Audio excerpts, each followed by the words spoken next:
What? What's going on? No matter how many times I try, my apartment key won't work. I've just returned from a business trip and find myself completely locked out. I try to reach Randy, who should be home, but there's no response. Peeking through the keyhole, I see that the apartment is empty.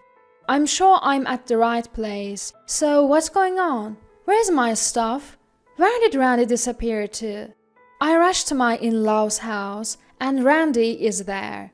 As soon as I arrive, Randy says to me, "Who are you?" What? Speechless, I see Randy smirking triumphantly. What awaited me was an ending I could never have imagined. My name is Shireen, 32 years old. I am a working housewife living with Randy. We've been married for 3 years. Originally, Randy was a colleague at work, and we were fierce competitors.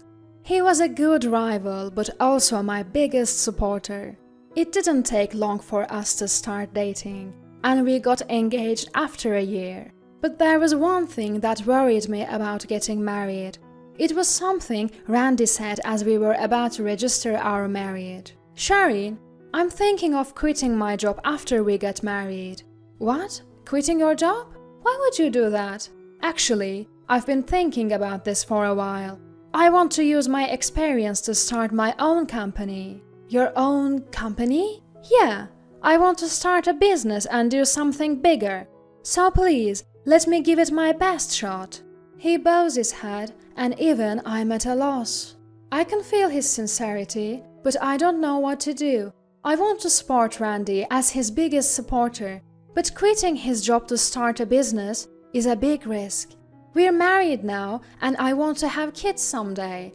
Is it necessary to give up our stable life now? I couldn't express my feelings to Randy. In the end, Randy quit his job as soon as we got married. He used all of our savings to start a staffing agency. People say, "Wow, Randy is amazing! Aren't you proud your husband is a CEO?" But I don't feel that way at all. In fact, my female colleagues seem to feel the same way, especially my good friend Marilyn. Starting a business right after getting married is too risky. I agree with you, Marilyn. I wanted to say no, but I couldn't. Be careful, Shireen. Randy tends to push things through based on the mood. I know, I've seen him make mistakes at work because of that. You'll have to keep an eye on him, Shireen. I will. I'll listen to him regularly and do what I can. But the truth is, I've only ever done my current job, so the world of entrepreneurship is completely unknown to me. Why did Randy suddenly want to start a business? And why a staffing agency? I asked, but Randy never gave me a clear answer. Though Randy had started his own company, it seemed he hadn't thought things through. He hired several employees right off the bat, but with little work coming in, the labor costs were skyrocketing. In today's world, there are countless staffing agencies online. So, offering face-to-face staffing services was, to put it bluntly, reckless. Randy used to be competent at his job, but ever since he quit, his ideas seemed to be running dry.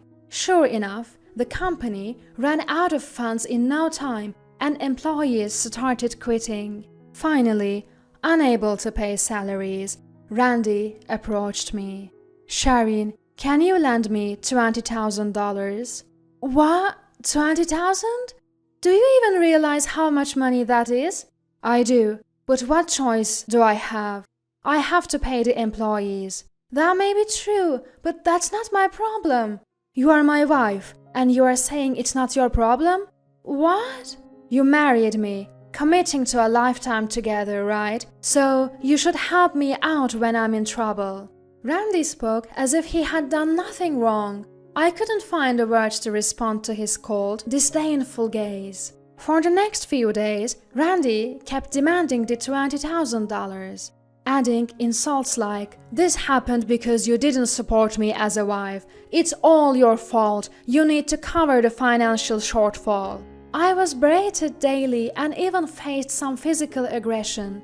As days went by, I started to believe that maybe it was my fault. A year into our marriage, Randy's company was on the brink of bankruptcy. By this time, my savings had dwindled significantly, mostly spent on keeping Randy's company afloat. Still, Randy didn't consider shutting down the company. Instead, he turned to his parents for help. My father-in-law is an average office worker, and my mother-in-law is a homemaker. They don't have much to spare, but they couldn't ignore their desperate son. In the end, they mortgaged their house to lend him the money. When I heard this, even I was shocked. Would any parent go this far, even for their child? If Randy's company went under, they'd lose their home. My fears came true, and within just 6 months, Randy's company went bankrupt. We were left with nothing but debt. After this, Randy seemed to lose all motivation to work. He started spending his days lazing around the house. I couldn't take it anymore and confronted him several times. "Randy, look, we're not exactly rolling in cash either. I don't have any savings. Can you please find a job?" "What? How can you be so heartless? I'm devastated after losing my company." "This is not the time for that. We owe money to your parents. They'll be fine. Their house is collateral." "Do you even understand what that means? If things continue like this, they'll lose their house." "It doesn't matter to us. My parents are old. They might as well be useful for once." "I can't believe this. I never thought you'd be this kind of person." From that point on, cracks began to appear in our marriage. It's been about 6 months since Randy's company went bankrupt, and he shows no signs of finding a job. He's doing day labor once a week and spending all the money on himself. I've been dipping into my savings and cutting corners to make ends meet. Then, one day, during a break at work, my mother-in-law called. Shireen, sorry for the sudden call, but I need to talk to you." "Hello, mother-in-law, what's going on?"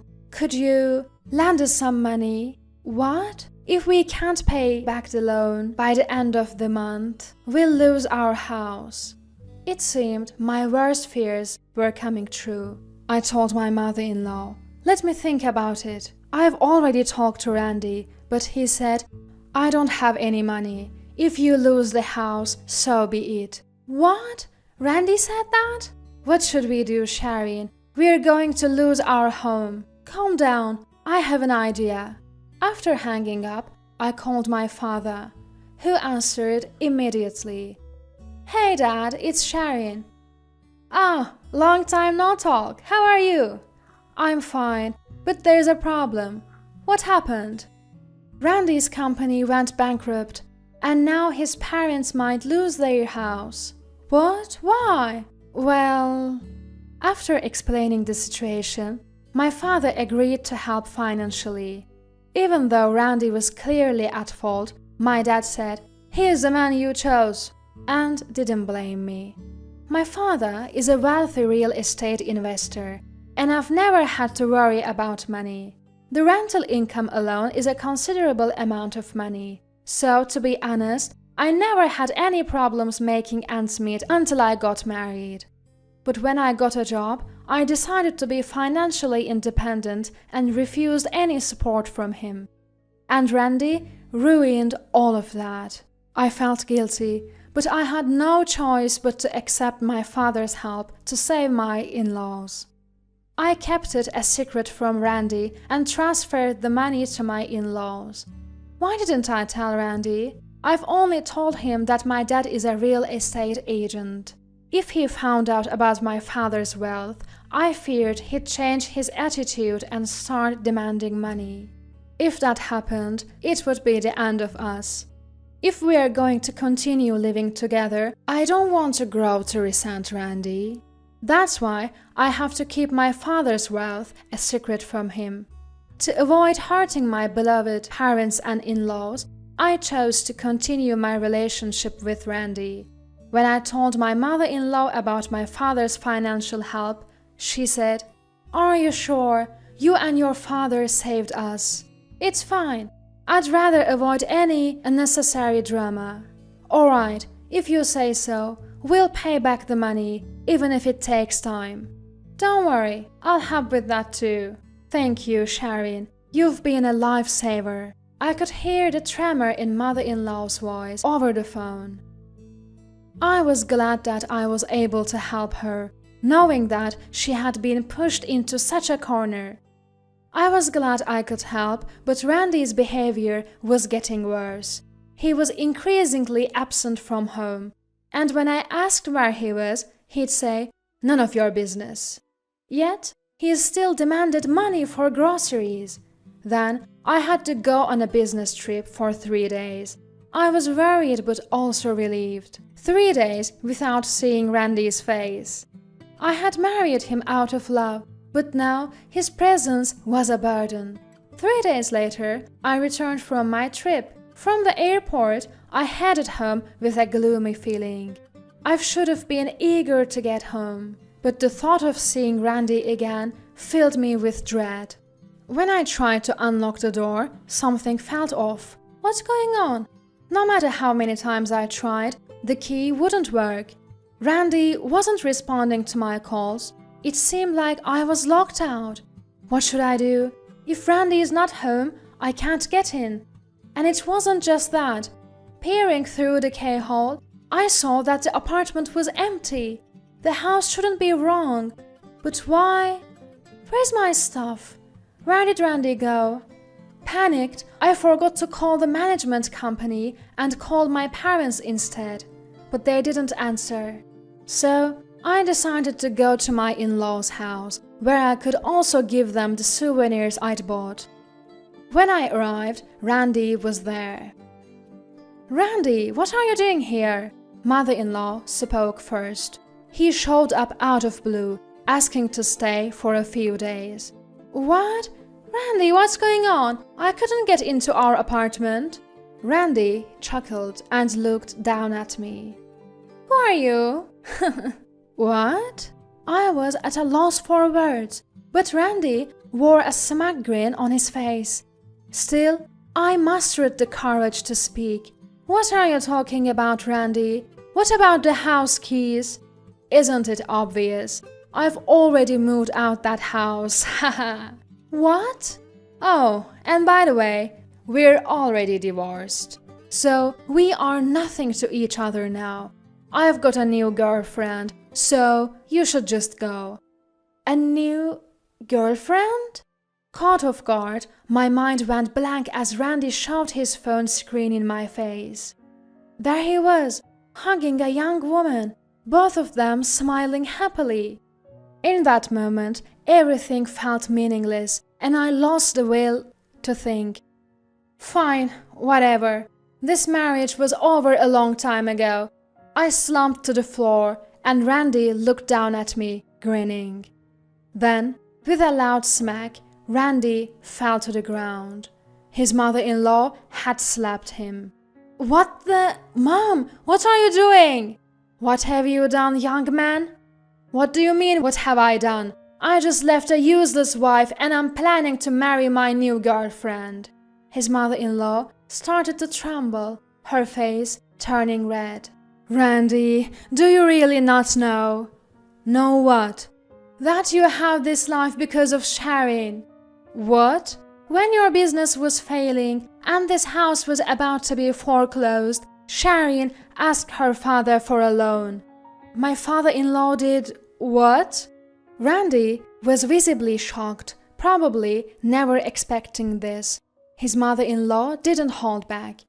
"And yet, you— how much trouble do you need to cause others to be satisfied? Sharon even helped us with repayments." "No way. Sharon did all that for me?" "You betrayed such a wonderful person. If you have time to be infatuated with another woman, why don't you work a little? Aren't you ashamed of burdening your wife and parents at your age? You are no longer our son. Leave now, and you are paying back all the debt yourself." "But, Mom!" Tears streamed down Randy's face as he began to plead, clearly shaken by his mother's words. As his father grabbed his arm and started dragging him away, Randy turned to me for help. "Shireen, I was wrong. Please help me out here." "Help you out? How?" "Just pay off my debt for now. Then we can start over as a couple, okay?" "You've already filed for divorce, haven't you?" "Well, we can reapply for a marriage license." I shot Randy an icy glare, colder than ever before. Then, as if to clear up my past grudge, I clearly said this.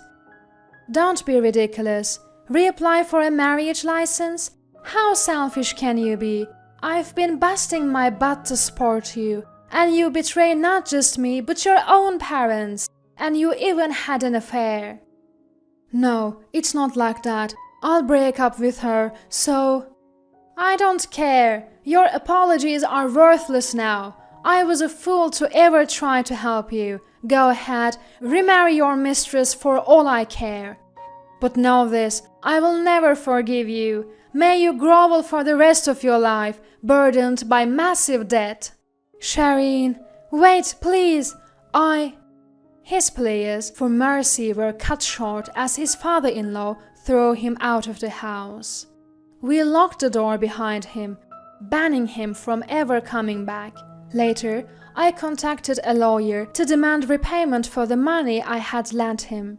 Given that Randy's failed business also left him in debt, the total amount was astronomical. His parents disowned him and removed him from their will. So even if something happens to them, Randy won't inherit a dime. In the end, Randy lost both a place to live and people to rely on.